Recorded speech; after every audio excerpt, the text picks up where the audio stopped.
Years old, and then I moved on to mountain biking. Fell in love with the sport, absolutely loved it. I'm from the Netherlands, so I don't know if you know it. It's as flat as a pancake. I had never seen a mountain in my life before I started mountain biking. So, on the mountain bike circuit, racing World Cups, downhill, fall cross, and enduro for the past few years. Won the World Championships title and Crankworks. So those are two of my definitely my highlights. And it was just over a year ago when things kind of took a big turn for me. I was actually driving home from riding up in Big Bear, and the last traffic light from home, I had the green light, and all of a sudden I got hit in the side of my pickup truck. Unfortunately, the other person missed the red light. In that accident, I sustained a whiplash and a concussion, and those two injuries together made it for a pretty severe brain injury and difficult road to recovery and actually getting back on my bike. As you can tell, I got my e-bike here, my specialized Canoe SL, and the e-bikes have been amazing for me to get back into riding. So with the brain injury, it's really complex. So some of you might know the people that have had a concussion. Concussions can be pretty gnarly. It can be, from just a small concussion to pretty severe to something that lingers on for years. And so my concussion resulted in visual problems. So most of my problems are on the left side of my brain. I got hit on the left side. I didn't even hit my head, but the way the brain juggled inside my skull is what caused the concussion. And then on top of that, my whiplash was pretty severe. I just underwent a nerve ablation. I don't know if people are familiar with that, but they go between your vertebrae and they burn down your nerve. So that way it doesn't send the pain signals back to the brain. Pretty wild how everything works. But after the accident, my recovery was pretty intense. I went to brain rehab a lot. I saw a lot of specialists, all kinds of therapy, trying to figure out what was wrong with me, because at first they did not know what was wrong with me. And I had severe symptoms of nausea, dizziness, motion sickness. Being with somebody in the car was no fun. Somebody can relate to that, but it was pretty extreme. And even to the point of where I was doing eye exercises and fainting. So I knew something was wrong, but it was really hard to figure out what it was. And especially if you're riding a bike, we all know that your vision is very important, and you have to deal with a lot of motion. Want to go fast, so it helps that you have good vision. But it took a lot of time, and I took everything, I have to say, almost like week by week, month by month, because making progress in a brain injury or trying to recover from a brain injury is super slow going. It's the slowest injury to recover from that I have ever experienced. But once you make little improvements, it's amazing. And I have to say, I always loved riding, but I'm so much more grateful right now that I'm actually able to ride again. Even though my rides have changed a lot right now, I'm not able to yet go on big bike rides or long rides or gnarly rides. I still have to be very mindful of my head injury. But the e-bike has helped me a lot, and I'm able to do little rides again. And shredding this morning already here makes me very happy. I try not to compare myself with the old self anymore. I did that a lot in the beginning because as you come from all the racing that I've been doing, that's what you do every day. Every day I wanted to get back to my old self. That was my goal. I want to get back to racing, but at the moment I just have to wait with that. I have to be patient. I have to be stoked on the little improvements that I'm making and move forward with that. And that has been challenging, obviously, because I see all my competitors racing every weekend, and I'm still I have to be stoked with a 45-minute bike ride. But with that, I learned a lot, and I feel like, with the things that we're doing in mountain biking, I feel like there's still a little bit of a stigma when it comes to head injuries, and we often wave it off. We're like, oh, we hit our head. Oh yeah, I was out for 30 seconds, but I'm all good. I'm cool. I can ride again. I'm fine. And you don't see it. When you see me, or when you saw me half a year ago and you looked at me, I looked fine. You can't tell that I had a severe injury. I remember when I was riding here at Skypark for the first time, I only did 3 runs, but I was super stoked. I was having lunch. I had to walk away from lunch. I couldn't deal with the music here. I had to put my earplugs in, and you know, there's a lot more to it when somebody like had a concussion or has a brain injury. You can't always tell it from the outside. So, you know, I want to definitely bring more awareness to that in mountain biking, that people are not underestimating when somebody hit their head, to just go back out there and think it's okay. You know, we know now with the other sports and football that we see often, how, you know, how the protocols are, and that an athlete cannot go back on the field without passing a baseline test or some kind of evaluation done by a doctor.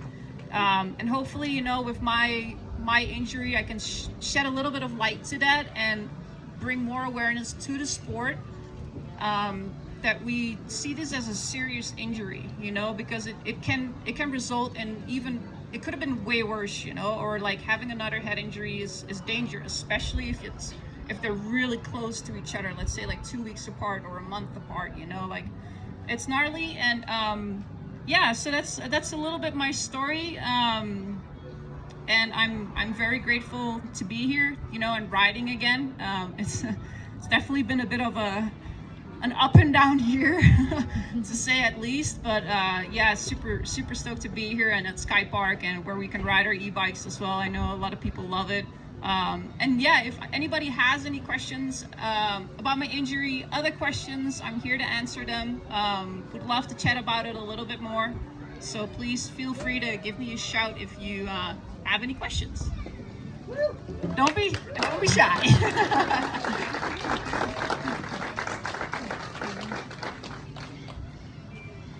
Anneke, Go ahead. what I found interesting was you talked about getting back to your old self, Yeah. and that how much progression do you think you've gained from this as far as a positive? Mm-hmm. Have you noticed any big differences in how you ride or how you approach riding from your old self? Is it better or worse? Yeah. I have a little bit of a different mindset. A friend of mine, it was pretty funny the other day. He said, like, I'm just going to call you the Anneke 2.0. It's like a new version, you know? And you kind of have to see that, like I just said, like, I almost have to stop comparing myself to the old self right now. But I feel like I just gained a lot of knowledge in a lot of other different areas. You know, it's not only about like how I used to be riding or how I ride now. I take more time riding now, and I enjoy riding. I've always enjoyed riding, but there was always such a thing to it that I always had to perform. Like everything that I did when I was racing or training was about that, you know, like it was about my Strava times. Did I get the, you know, the mountain? Did I get it today or not? Or like, how am I feeling? How am I doing? And now my bike rides have just been very enjoyable, you know, and I appreciate riding with my friends a lot too now. I've always had that, but now it's just a little bit in a different way. I guess you kind of get like a little bit of a wake-up call about certain things, you know, and be more grateful that you're actually able to ride, and how awesome bikes are and how well they are for mental health as well, you know. So yeah. How did you get past that mentally?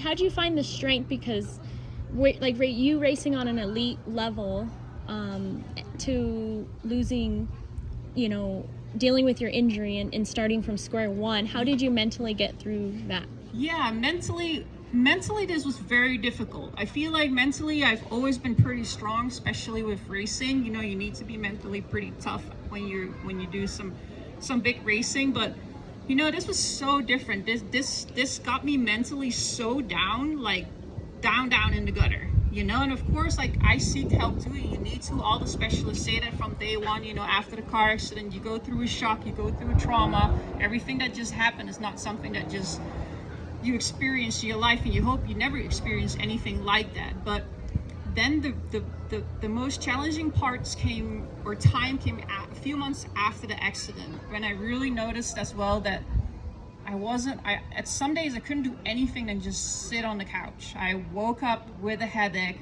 I was sensitive to light. I was sensitive to noise. Like even if there was a bird chirping outside on my balcony, I wanted to get a shutdown and shut it off the balcony. I swear to God. I would go like to the gym, not in normal hours, but in outside of gym hours with my noise canceling headphones on, because I just couldn't deal with the noise. Like the filter in the brain was just gone for noise. And like stuff like that, or like even the grocery shopping, all of that was challenging. So like mentally, it puts you in a very dark place, you know, because you can't really do anything. You want to do things, but all you can do is kind of sit and hope that your symptoms calm down or that the next day will be better. But at the end of the day, I feel like, you know, with help from some therapists and other people and friends, obviously, I feel like you always need to check in with yourself. It's you that have to get out of it. You know, you can feel sorry for yourself for weeks or months, but it's not going to help. You know, you have to pick yourself back up and say like, okay, I feel sorry for myself today, but tomorrow it's a new day and I'm going to get at it. I'm going to try to keep working at this brain rehab, and, you know, better days will come. Just try to believe in that and, yeah, keep positive with all of that. And I do have to say, like, I had friends with brain injuries because especially in our sport, like I said, there are a lot of people with brain injuries or actually have injuries because of brain injuries. I do understand them better now on a different level just because I went through it, you know, and it's gnarly because it's hard for people to understand you. Just like I said, you look fine, but that there's so much inside of you that is going on and that is not right anymore. You know, you're feeling off, but it's hard to actually express that and figure out actually what is wrong with you. You know, it takes a lot of people to figure out what's going on on top of that in that head. Yeah. Anybody else? Don't be shy. You can ask me bike questions too. It doesn't only have to be injury. I know I see a lot of guys out here that are like, oh, what are you riding? How much suspension do you got on there? It's the Kenevo SL. Super awesome. Love this bike. Yeah, I mean, feel free to anything. Riding tips. Just shoot at me. 27.5 or 29? 29. Yeah, love it. And why? And why?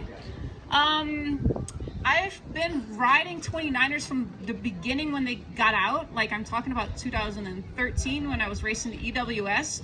And racing EWS races, when I got on a 29er and have to do like those long big days, they were like, you know, sometimes 5 to 6 hours long. I felt it was so much better and nicer on the 29er. And just like when you have those chunky trails that have no float or awkward, 29er was just kind of, you know, carry over all of that stuff. So that's why I picked 29er. Yeah. What about fear in like doing like the new like ride, like whether it's jump or a downhill, how fast you're going?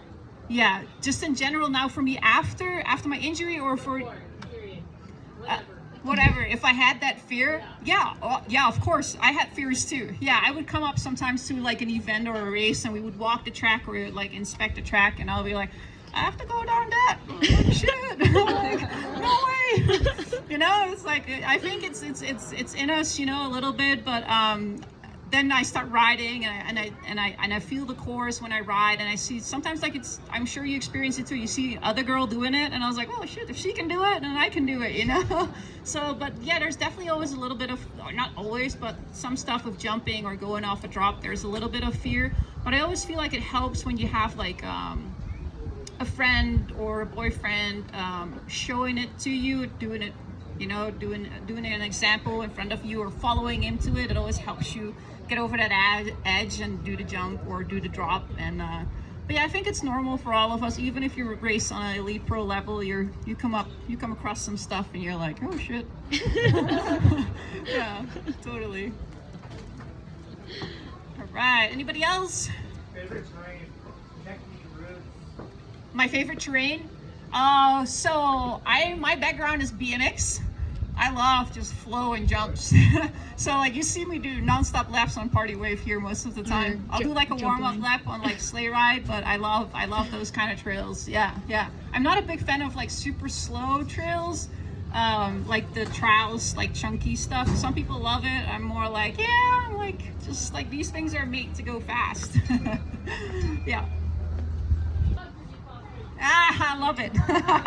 That's a good question. So yeah, I was getting a little bit bored while recovering from the injury, and there was like, you know, like my life went from like 100 miles an hour. I was camping, riding dirt bikes, traveling, racing, to all of a sudden being stuck at home. I mean, we had COVID as well, obviously, but then the injury threw a little bit on top of that, and I was like, gonna buy a dog. And I was like, well, as soon as I start traveling again, I I can't have a dog, you know, I love dogs. And a friend of mine told me like, hey, you should foster for the medical clinic. So I started fostering. I had about, I don't know, I think I would say like 7 dogs now, from puppies to blind poodles to one that had a back surgery. And some are really sick, or like little puppies that were really sick. But it was really great, you know, because it was also like mentally helping me to like have some responsibility, get up in the morning and have like, you know, a dog to like, you know, cuddle and talk to. Never talk back, but you know, it's cool. But no, that was one of the things that I'm glad I did, because I think it helped me often to get out of the funk and even get out of the house, you know, because you have to walk them. No, some of the puppies I wasn't able to walk when I was still, you know, cleaning up all their shit all day long. So yeah, it was. But yeah, it was one of the things I love doing, and I'm still doing it, and I'll keep doing it, because yeah, it's hard to give them back sometimes when I really like them, and I have to bring them back to the clinic. But I know that they go to a good home, that they find a new home. So yeah.